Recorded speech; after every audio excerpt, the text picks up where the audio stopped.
I finally watched Guardians of the Galaxy 3 yesterday, actually. Really good one. Really good Marvel movie. James Gunn, of course, killed it again. Directed it, wrote it. Good pacing of the movie overall from beginning to end. I'm not going to have any spoilers here.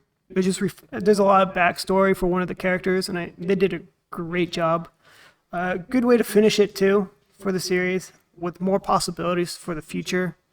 I know there's a lot of talks with like Marvel and where they're going and certain characters, because they've been having Guardians of the Galaxies for what, more than 10 years now? So the first one came out 10 years ago, something like that. So of course a lot of those characters are not going to stick around. They have other projects to do, maybe retire, whatever. But they have it set up where they could continue it if they wanted to with these other characters they keep introducing with each film. Because Guardians of the Galaxy 1 started off with some characters, and 2 you get like two new characters that continue on with like the Avengers, and then third one there's more characters in there that you fall in love with that could carry on the movie or the franchise. But overall, Guardians of the Galaxies 3, fun movie, in and out. What do you think? So we're not doing spoilers? No spoilers. We're not going to ruin it for people? Damn it. Do you want to? I wanted to. I like ruining stuff. No, well, no okay, spoilers. give me a non-spoiler, and then we'll just do non-spoiler. It's fine. Yeah. My personal review, without spoilers, the first one, let's talk about the Guardians of the Galaxy as a whole, like you said. First one was good. I went into that movie going, how is this going to be any good? Like, we were traditionally on Iron Man, Thor, Captain America, and the Hulk, and the other Avengers. To do a Guardians of the Galaxy, how is that going to tie in? What is this, Star Trek on steroids? But when you watch it, you're like, oh wow, Marvel found a gem. I enjoyed it. It was the comic relief was good, the pace, the storyline, it was great. The second one was good too, not as great as the first, but I felt it was a little slower, like a little bit more fillers in there. The third one that just came out, start to finish, entertaining. It was full circle, puts everything together. I enjoyed it. I thoroughly enjoyed it, and it did really well in the box office. And I think Marvel's like, cool, we're gonna grow. This is a movie definitely worth watching in theaters if you still have the chance. Go to the theater, watch it, because get some popcorn, enjoy it. It's like 2.5 hours, I think, but. Because you have to think, going to the theaters now, it's going to be at least a $35 experience, right? Yeah. The ticket is going to be $15 a person now? Yeah. Plus concessions, Yep. It's going to be like another $20, right? Yep. Because you want to get your popcorn. Dude, popcorn for a medium was $9.30. I believe it. It's freaking expensive. Like, holy crap, man. That is crazy. That is so crazy. So you have to take that into consideration if you want to enjoy a movie. But it's worth it. This movie's worth that price. Movie was worth it. Because for me to go to movie theaters now, like, the movie has to be well worth it. It can't just be a regular B movie. This has to be knocked out of the park, or otherwise people are just going to wait for it to go on streaming services. And the main bad guy was real good, I thought. Great actor. A great, not just actor, but storyline and everything. It's like another Thanos. He thinks he's in the right. He's delusional. I guess mad scientists and people like that are like that. They think they're doing it for the greater good. I almost. Fantastic. That is a character that could carry on as a villain. Yeah, we didn't see him die. Are you sure? Yeah. I think. I don't know. When you die in Marvel, you come back. I mean, they're going to bring back Iron Man. There's lots of rumors that they want to bring back Robert Downey Jr. They want to bring back Chris you Evans. can with the multiverse now. 100% you can. Right. Just like we talked about The Flash. They're going to be able to bring all those characters into light. Marvel's going to be able to do the same thing because they have the multiverse. They have Doctor Strange 3 is going to come out, and that's going to be all kinds of craziness. They have their shows coming out, the Marvels. I mean, they have a lot of things coming out that's like, how are you going to connect everything? And Thanos might come back, they said. That's going to be interesting. You're not really dead in Marvel anymore. Not anymore, not with multiverse. But, right. But we will have a special guest here to carry on the conversation. Yes, we are going to try to get a hold of Sean here and jump on that. I think he's ready, so So we'll go ahead and we'll get that connect started. that. And we're back. This is Just Luke Show. We have our actual first guest, not live guest, but we're gonna have live guests. But it'd be kind of hard to have this person live since he lives all the way in Florida, Jacksonville. Is that correct, Sean? Yeah. Awesome. So Sean is our resident comic guru, movie guru that we're gonna have on. I'm very lucky to have him because he hates me. Just kidding. He knows everything. He knows everything movie. So I think he's a perfect person to have on here. And Danny, when you saw a picture of Sean, what did you think he looked like? Oh, he's not here now. But he said Lex Luthor, and I was like, no, he looks like Wilson Fisk from Daredevil. But anyways, so we'll just cut right into it, Sean. Let's get into what we talked about on the show that you'll see if you watch it. We talked about Guardians of the Galaxy, and we said, spoiler free, blah blah blah. I just got the green light from Danny. He said, "Go ahead, spill the beans." You saw it. What did you think? This is your time. So, okay. So this is probably going to be pretty unpopular considering the popularity that this movie is actually garnering. Oh, I love it. I didn't really like it that much. It's an unpopular opinion, and let me preface everything I'm about to say in saying I am not one of those jerk, comic book weirdos who's just oh, everything has to be like it was in the books, and oh, this was horrible, and I'm some kind of weird incel who lives in someone's basement reading comic books all the time. I'm not any of those things. I just like Marvel movies. I've always loved them. I've loved them since the beginning of the MCU, since Iron Man in '08. I've always been a big fan. Obviously, from my background, see, I like comic books quite a bit. So, it's one of those things where I was really excited to see the movie. Loved the first Guardians, especially. I think Guardians 1 is one of the highest points of the MCU ever. So I love James Gunn. I loved a lot of the stuff he's done. Suicide Squad was wonderful. I love Peacemaker. I think he's a great storyteller, incredible director, and he just seems like a really cool guy too. So it kind of disappointed me when I just didn't really connect with this movie the way that a lot of other people unfortunately are. I wrote a really, really long-winded kind of review on my Facebook because I use Facebook because I'm old, and it's one of those situations where it just didn't connect with me. There are parts of it that work really, really well. I think that the Rocket storyline is certainly the strongest part of the entire film. I really like that.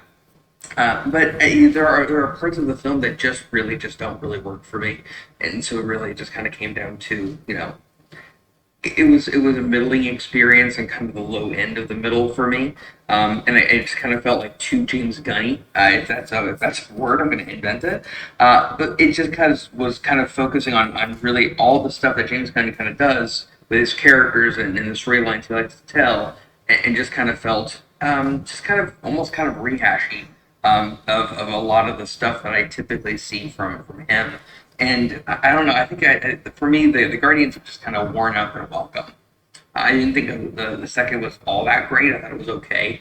Like I said, I love the first. I think the first is wonderful. No, I agree with this you. one just, every Guardians film for me has just been kind of just a decline in terms of quality, in terms of, just do I really care about these characters? And I kind of did a little bit of a review kind of in my head about it. And I was just thinking, I don't really connect with a lot of these characters. I think that when it comes down to like Peter Quill, for instance, it is fine. I really loved the way that Chris Pratt was portraying the character in the first movie. I thought he was wonderful. He kind of felt like, a 9-year-old man basically who was kind of playing Han Solo. And I loved that approach to that character. And then, as the other film, obviously, in the series kind of progress, you just kind of see this character trying to grow a little bit. I don't necessarily know if I really like the growth of the character, to be honest with you. His relation to Gamora has obviously changed with, what happened with Endgame and everything. I don't know, it just doesn't really connect with me. Groot has kind of just not been all that entertaining to me, especially in this third film. I thought they didn't do a lot with him, unfortunately. And I really hated the "I love you" thing at the end. I don't know why that just. It just didn't rub you the right way. No, I get it. Yeah. You said something that was interesting. I had to write in my notes here. You said you're a big James Gunn fan. I love James Gunn. Yeah. We know you like Marvel. What Yeah. about DC? Do you have an opinion on DC? I definitely have an opinion. I mean, I've always been a Marvel guy ever since I was a kid. I've always liked Batman. I've always said that he's my favorite DC character. But I like DC. I don't love them to the degree I love Marvel, certainly, but I definitely, appreciate them. I think really what it comes down to for me, I've always looked at DC in a different way. The way that they approach their books has typically been different. Um, since about 2014, ever since the New 52 kind of ended, and I don't know how much you know about this stuff, but Not at all. That's they why went you're ahead on. and they kind of yeah they kind of recalibrated their storytelling, and so what they did was they kind of rebooted a lot of stuff, and so they went ahead and started releasing these new number ones, and that's something that Marvel does all the time, and it infuriates collectors and fans like me. But DC typically doesn't. So, you have Detective Comics in literally over 1,000 issues at this point. It's been around since 1938 or whatever. And so you've been in a position where you've got, this continuity. And so, it felt for a lot of people very impenetrable. It was really the bigger issue. And so it was an issue for a lot of people where they just said, well, I don't know where to start. I've seen, Michael Keaton, or I've seen Christian Bale, I've seen Val Kilmer or whatever, some movie, and I want to start reading, Batman books. And so they just go to their local comic book shop and they buy, Batman number 794, and thinking, like, okay, this is okay, like, what do I do here? And so for a lot of people, they just kind of felt that they were kind of jumping into the deep end. They didn't really have any kind of connection or continuity, and so that rubbed a lot of people the wrong way, understandably so. And so when it came down to it, they went ahead and started a whole new reset, basically, of the entire DC universe. And so they started with a Superman, a Batman, a Wonder Woman, Green Lantern, all the core characters of the Justice League, and they went ahead and started all these number ones again. And so I jumped in at that point because I never collected Batman books to a large degree. I had a smattering of whatever throughout my life, but never anything where I consistently collected each individual issue. And so I loved what they kind of did with it. And so, kind of coming back to what I was initially saying, though, they tend to focus a little bit more on trying to really kind of tell a more almost adult story than Marvel does. Right. Marvel Comics tends to be focused a little bit more on keeping things a little bit more playful, we'll just say. A little bit sweeter, a little bit cuter, a little bit more kid-oriented, even if they're certainly not targeted towards children, because Right. children don't read comic books. Let's just be perfectly clear here. Kids don't read comic books anymore. When I was 8 years old and reading X-Men every month, that That does no longer no longer happens. exists. Correct. Yeah. Kids watch TV shows, they watch cartoons, they watch movies. So that's how they connect with these characters, and that's why this stuff is so important, and why these shared universe stories and everything are so important. But it's about merchandising. It's about selling the next movie. It's about getting them to connect with other types of product. But it's really not going to get really kids to read comic books. The cost is ridiculous. It's $4 plus a book now. That's insane. Let me ask you this. Unless you have good money. Let me ask you this real quick. When's the last time you've been to a comic store? Let's see here. About a week ago. All right. Do you think it has anything to do with the average cost of a comic now? No, well, there's a few different things. Cost is certainly a factor. but the thing is, they're not targeted to children. You know, when it comes down to it, if you're a kid and you want to read a comic book, there's a means to do so. There are ways to do it. You can go to a comic book shop. You can download them on your your iPad or whatever. Kindle or iPad, You yeah. can get them any way you want. The thing is that they're not targeted to kids. So when I go ahead and read my X-Men books or whatever, the stuff that's like going on, like ongoing, like new stuff right now, it's not for children. It's not targeted to them. And so, there's nothing really for, kids to really kind of connect to or latch onto at that point because it's not for them. DC does the same thing. So, it's not focused towards that kind of stuff. And it's fun because like I go back and read, my X-Men books from like the 80s or other, comics, whatever else. They're more accessible than they are now. And they kind of follow more traditional kind of classic storylines basically and arcs and things of that nature. They don't really do anymore. Now Marvel, for instance, has gone very, very heavy into the socio-political landscape, harder than they ever really have before. And keep in mind that they've always kind of played along in those things. If you look at like Chris Claremont, who everyone kind of realizes or kind of connects basically to the X-Men, for instance. He wrote consistently, literally every book from 1976 until 1991, 17 years.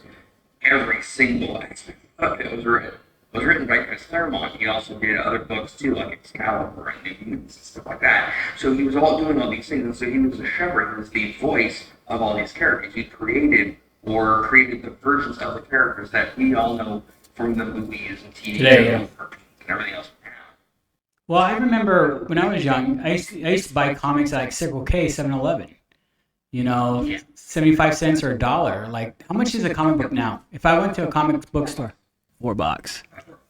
About $4. So yeah, and depending on what you're getting, sometimes it can be more. So certain books obviously are bigger. They'll charge a premium for them, or they'll be a larger size, so they'll charge a premium, or they'll have like a specialized cover. And Marvel is especially really really bad about this, but DC does too, where they have exclusive covers. Basically, they go ahead and sell the same book to various online retailers like Unlimited Comics or something like that. And so then you're basically getting like some kind of specialized cover by a death artist that's different from the standard one that you would buy at your local shop. But then the idea basically is that you get specialized art, you go ahead and maybe it's a more of a collector's item, something that you can go ahead and slap on you can send out to Yeah. get created, like the books behind you and that kind of thing. Like all of those are variant covers basically. I'm looking at your background right now. I'm seeing, obviously, you have some figures, some posters. You have some stuff that looks like they're numbered. Are those like comic book covers or? So what those are called graded comic books. So Okay. when you basically go ahead and have a book that you want to go ahead and kind of protect for posterity, you basically go ahead and you send it off to a couple of different companies, either CGC or CBCS are the two most popular. And then basically go ahead and they'll look at it and fine tune Review it, yep. and they'll go ahead and grade it anywhere from a 10, which is extraordinarily rare, most common, like high-end grade you can basically get as a 9.8, which is pretty much what every grade, Pretty high. every Yeah. collector really wants. The 9.8 is like the gold standard. And then anything below that, you go to 9.8, 9.6, and 9.4, all the way down to 1, basically, or 0.5 actually, or not even graded, they even do. So it depends on the condition, obviously, of the book. And so the higher the grade, obviously, the higher the value. More value. It typically is. So, yeah. So it's fun for me to get stuff graded and I can throw it on my wall. Or I also have 4 different cases back here that you can't see off camera. Oh, no worries. It's full of graded I comics. do see you have a big X-Men sign. Are you a big X-Men buff or? That's my That's your jam. That's your jam. What is it about the X-Men you like? Man, what is there to love? So for me, growing up, the way I kind of connected with the X-Men was I always kind of felt like an outcast, and so that's really kind of the way that X-Men basically are. There's a really, really funny thing I saw on Facebook years ago, and I've seen it, since, and it's just funny. It said, the Avengers are the jocks in high school, and the X-Men are the weird kids under the bleachers smoking. That's kind of what it is, basically. The Avengers are the cute, good-looking, popular The jocks, and yep. whatever else, and the X-Men are the weirdos. And so that's what I've always connected with. Is I've always connected with mutants. Who's your number one? Oh, Archangel. Archangel. Who's that? Yeah. So, long story, really cut it down short, because we don't have that much time. There's like 60 years of history with this character. Angel was originally part of the original five. If you look back there Yep. on that comic book cover, that's X-Men number one. Oh, wow. That's literally their first book. And so that one is, it originally is Scott Summers or Cyclops, Iceman, Bobby Drake. They got Beast, Hank, I can't remember Hank's name suddenly. That's Riley. And then of course Jean Grey, and then Bobby, and then of course we got Warren Worthington the third, or Angel, and so you basically got these characters, and then of course you have Professor X and X-Men, and so ultimately it starts from there. And so the character of Warren Worthington the third was this really, really good-looking, blonde, incredibly wealthy mutant who has wings, and they call him the Angel, and he's got like a white angel wings, whatever else. And he would like that basically from 1963 when the book was started, all the way up until the late 80s when he was converted over by a villain named Apocalypse, who's also my favorite villain, incidentally. And he ends up actually in an X-Men comic book getting injured in the sewers under New York City by this group of mutants called the Morlocks, or I was trying to say the Morlocks, by this group of mutants called the Marauders. And the Marauders are these bad guys, basically, and so one of them ends up injuring his wing. He ends up having to go to the hospital. It becomes gangrenous. They end up having to amputate it, and he falls into a deep depression and decides he's going to kill himself. And so he ends up actually blowing up his helicopter that he gets into. And right before the helicopter explodes, he dies. He actually gets teleported away by this villain named Apocalypse. So if you saw X-Men Apocalypse, you kind of see, who those characters are. Yep. The story that they tell in that movie completely different from anything that happened in the books, but that's okay. And so that's kind of what it is. So the idea basically for me is I've always loved the duality of the character. Nice. Going from someone who's incredibly privileged and has everything seemingly, What- and then ends up becoming this version of himself. What movies are you excited for coming up? Ooh, let's see here. What am I really excited for right now? I've seen a ton of movies already this year. Okay, we've got 21 movies I've already seen at the theater this year. Or I should say, superhero movie that's coming out. What's coming out later on this year? The Flash? We've got Aquaman still coming out. Okay, whatever. I wasn't really all that impressed with the first Aquaman. I thought it was fine. We've got Secret Invasion coming on Disney Plus. We've got Daredevil coming out, Born Again coming out. That's going to be cool. Again on Disney Plus. We've got The Marvels coming out in theaters. So The Marvels looks like fun. I like that trailer.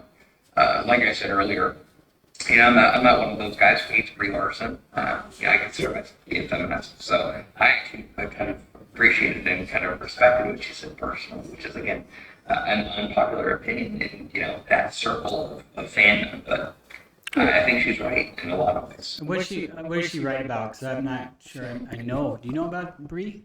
So Brie Larson played Marvel. Captain Marvel. Yep. And so she gave an interview during the press of the first movie, basically saying how there's toxic masculinity and there's a toxic fandom that's prevalent in in the fandom, and she was absolutely right. And so, unfortunately, still to this day, 4 years later, I think the movie came out in 2019. These guys just can't get over the fact that she kind of called them out, and they hate her for it. And so, still to this day, if you go on, any kind of comic book forum and whatever else, there's going to be people that support her and say, that he praise on her, and I'll be one of those people. I like her. I think she's a talented actor. But then there are the guys that just freak out, can't stand her. They have this unwavering hatred towards a person for speaking out their mind and kind of, calling out their toxic, fandom, basically. No, I liked her. I thought she was great. I thought she did a great job. I'm looking forward to the second one. I thought she was good. But we'll see what happens with the next movie that comes out. What about The Flash? Are you looking forward to? I know it's a DC movie, but are you looking forward to that movie? And why? Heck yeah, it looks like fun. So The Flash is a story called Flashpoint, based on a book series called Flashpoint. It's a great story arc, and basically the idea that Barry Allen is trying to save his mother. He actually is able to time travel due to the fact that he can go so fast. So he actually ends up going to a different alternate reality where his mother exists, and of course it's a comic book, everything goes wrong. But that's the story they're telling here. It's a modified version of it. So you get to see alternate versions of various characters. That's why we get to see the Michael Keaton Batman. There's also going to be, obviously, they showed the trailer, so this is not spoiling anything. But Ben Affleck's Batman is going to be in there as well. And so, we're going to be able to see these alternate, versions of these characters. And the reviews are stupendous. So I'm totally excited. I can't wait. No, it looks really good. I'm excited. I'm really excited for that. I'm really excited to see Kara. I'm excited to see Michael Keaton. It's DC's going to go through a big time change, but you know what? I'm going to bring something up. I'm going to talk, since you know everything comics. What is going on with Kang? Okay.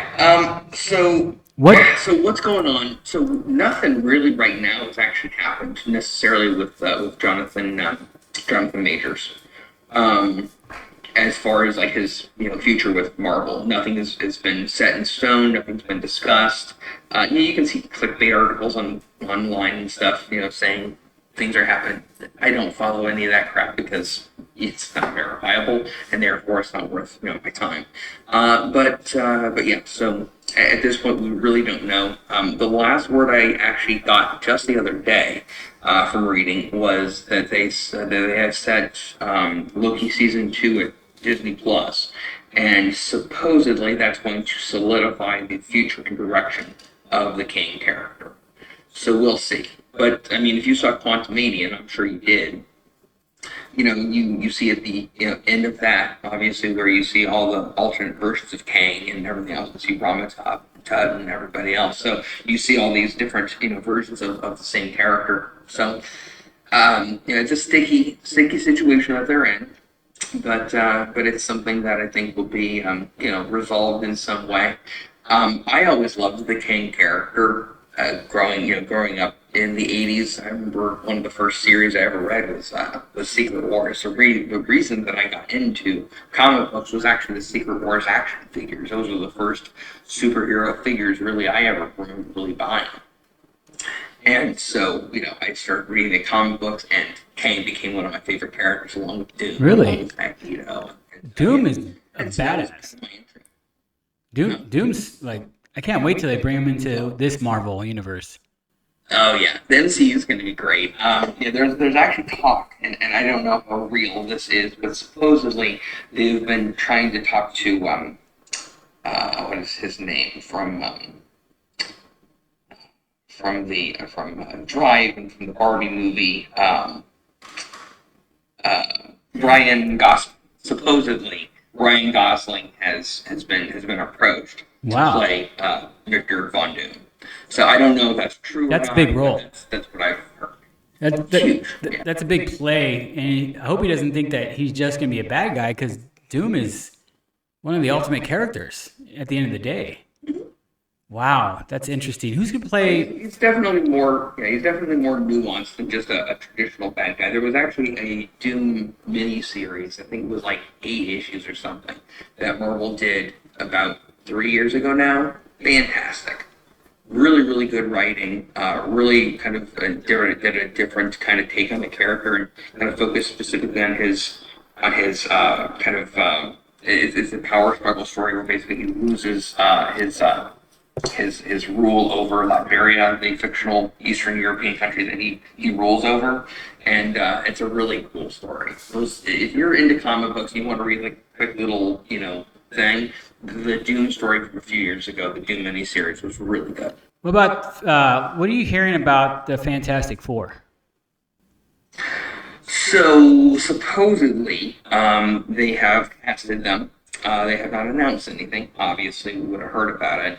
I've heard a lot of different rumors of people saying that people like Emma Stone was approached, but I guess she didn't. She didn't sign on. But supposedly, they have solidified the cast at this point, and it hasn't been announced at this point. But eventually, soon, it should be. So that's really all we know so far. Who are the front runners for Mr. Fantastic? Man, I wish I would have prepared for this one. I don't know. Who was it? I could look it up online. That's going to be awkward to do on camera. Yeah, no worries. But yeah, but supposedly, I don't really know who knows. Yeah, no one's coming. Because they're not going to keep the guy that they just had for Doctor Strange. No. So supposedly, what's his name? Krasinski. Yeah, Josh is not going to be. Is not going to play Reed Richards, who, I mean, he looks just like the character. I thought he would be great. He is phenomenal. Yeah, and a lot of people did. A lot of people thought that, Emma, His wife. Whatever from the product, would play, Sue Storm. her as well. Yeah. Yeah, I thought that'd be a great casting right there. I'm not against it. Here's the thing. I'm not really a big Fantastic Four guy. I never really. I don't know too many people that are. Anything against them. Yeah. Fantastic Four represents a very, very a wonderful part of Marvel, being that it's the first family of Marvel. They were literally the first comic book that Stan Lee wrote as a superhero comic book. They launched the Marvel universe. So what their impact is can't be understated. I'll always respect them for that. The thing that Fantastic Four, I think, kind of always did for me personally was they were kind of a great springboard to introduce fantastic characters that go on to have a better life outside of being related to the Fantastic Four. But for people that love that character and that story and that family, they're wonderful. It just never really resonated with me. It always kind of felt a little hokey. That was just always kind of my thing, and that's the problem with a lot of the characters that they had. That's why X-Men always kind of resonated with me. Is I love the concept of found family. I love the concept of the outcast. And the Marvel, and you look at Fantastic Four. The Fantastic Four are all passing. They can walk down the street and all look normal, but you can't walk next to the guy covered in blue fur, or the guy that looks like a devil, or whatever. So, I always like the idea of, the others. I think that's always a really, really interesting dynamic and concept to explore. Yeah. So, I'm a big Logan fan, right? I like Wolverine. I love his character. Real quick, I know we don't have too much time. Deadpool coming out, the announcement of, Hugh Jackman coming back. Do you think that was because of the pressure of the people? That's what the people wanted to see and they caved in? Or do you think they've always had that in the back of their mind that they were going to do that? It's money, man. Yeah? It all comes down to money. It's all about the do-re-mi. Yeah. So the thing is that Ryan Reynolds wanted to be able to finally do a movie where he got to be Deadpool and, obviously work with, Wolverine, because obviously we all saw how great Wolverine Origins went. So it came down to wanting to do that, and obviously Hugh Jackman said he would never come back. I believed him. I thought So he that wasn't going to. Yeah, I didn't really expect this, and you threw a Brinks truck at somebody's door. They're gonna do it, I'm excited. So yeah, a lot of people are, and that's fine. And I'm happy for you. I'm happy for people that are fans of the character. I'm not a Wolverine guy. I think Wolverine is great. I have nothing against him. He's not my favorite character, but he's one of those characters that he's the perfect entry point for most people. He really is. And the great thing about the character, unlike most other characters, is that you can pretty much plop him down into any kind of circumstance or situation, and it works. And that's what makes the character so compelling and interesting to watch and to read, because you can kind of you can put him in feudalistic Japan, and it works just as well as putting him in modern day New York City. Not many characters can kind of do that. Nope. So he's a great character. I have nothing against him. He's not my favorite. He's probably not, certainly not my top five. But when he's written right, he's fantastic. I think that Hugh Jackman did an incredible job for the character. He's nothing like Wolverine. That's always kind of been my jab. That's always been my issue with him. He's 6'1". Yeah, he's 5'7", right? Wolverine. Yeah, he's 5'4". Yeah. 4. Wow.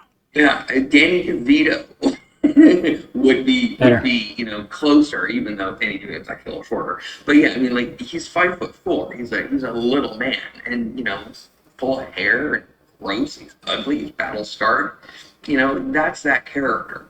And so obviously Hugh Jackman is the complete antithesis of that. But with that being said, what he's brought to the character, to the character and to the role, fantastic. Again, no one's understating what he's done. It's just that I really kind of hope personally for me, and again, if I were the one who was kind of in charge of the MCU, I was working with Kevin Feige, or if I was Kevin Feige, what I would go ahead and do for the X-Men is to try to do something as a closer approximation, if possible, whenever possible, Correct. to the actual comic books themselves, because the fans, like myself, hold them in such high esteem that ultimately I think it's a way to kind of separate yourself from the Fox X-Men, which for a lot of people like myself, again, feel that Fox took a lot of liberties, and a lot of unnecessary liberties at that. With the characters and with their portrayal and with what they did. I got someone for you. Basically. Harry Potter. Put Harry Potter as Wolverine. Oh, Daniel Radcliffe. Yeah, he's a short. lot of people have said that. Yeah, I've heard that casting rumor, or that casting suggestion, or whatever, fan cast. Who's the perfect cast? If you were casting in Hollywood right now, who would you put in? I wouldn't put anybody. Okay, so let me explain. Let me give you two alternatives here. One, if I'm going to do an X-Men movie right now, personally, I'm not even introducing the character in that first movie, because the problem with Wolverine is that he becomes too big of a scene stealer too quickly, and so he takes the shine off other characters. I agree. And so the problem that you basically run into that character is the fact that suddenly now the focus always kind of focuses over to Logan, and the focus is away from Storm, Cyclops, or Jean Grey, or Beast, or Iceman, or whomever it is you're going to put in the movie. And so suddenly now you are taking all this screen time or all the attention and putting it over on everyone's favorite Canuck. Right. That's okay. But I say you wouldn't do it. So personally, I would do it this way. One, I wouldn't introduce a character in the first movie. I probably wouldn't even introduce him in the second.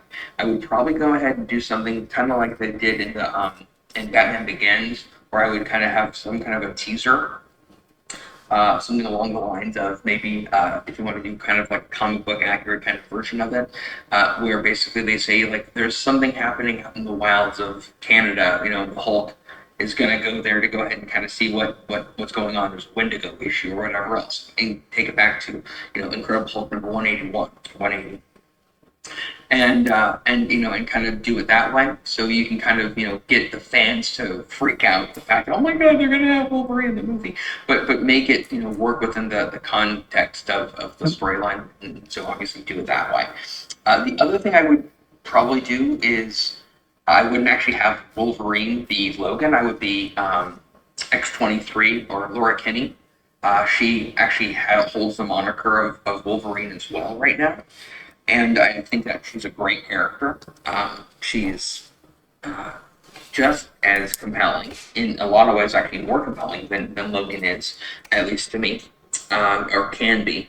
And so ultimately, instead of making it so that Logan has all the baggage that he brings from the Fox X-Men, you can kind of have your Wolverine, but you can have it with a different character, obviously, in that role, and have a whole different storyline basically to kind of tell, which I think would be really interesting. Or a third option is just don't have Wolverine. There's plenty of great storylines where Wolverine just doesn't appear in the X-Men, and that's fine too. I think ultimately, I would probably want to see, because I know realistically he's going to have to show up. He's too popular not to. Probably have individual storylines, basically, where he has individual movies. Yeah. And he can kind of come in and basically, in little, things in the actual overall X-Men movies, but have almost kind of like set, like a separate, kind of like X-verse, if you will. But then, you can obviously have him kind of playing in both sandboxes and having his own individual, movies, which obviously sell because Wolverine does, always does, and always will. And then you can also have it, where he can kind of show up in the X-Men movies, but not necessarily be the primary focus. I agree with you there. But we're running out of time here, Sean. I want to thank you for coming on, last minute here. But we should do this again. I don't know. Yeah, absolutely, man. Whatever you want. You know everything there is with these comic movies, so I appreciate that. And, next time let's talk about your Hawks, or your Falcons, I should say, and go from there. Obviously we don't have time today, but we'll talk football here in the near future. Sounds good, man. All right. I have my Bijan Robinson jersey on its way, so maybe I'll be wearing that next time. Absolutely. And show us your favorite comic next time we talk. Like your most right behind me, actually. So right, right there behind me, over my ear. What is it? Yeah, it's actually right. I'll show it to you. Give me one second.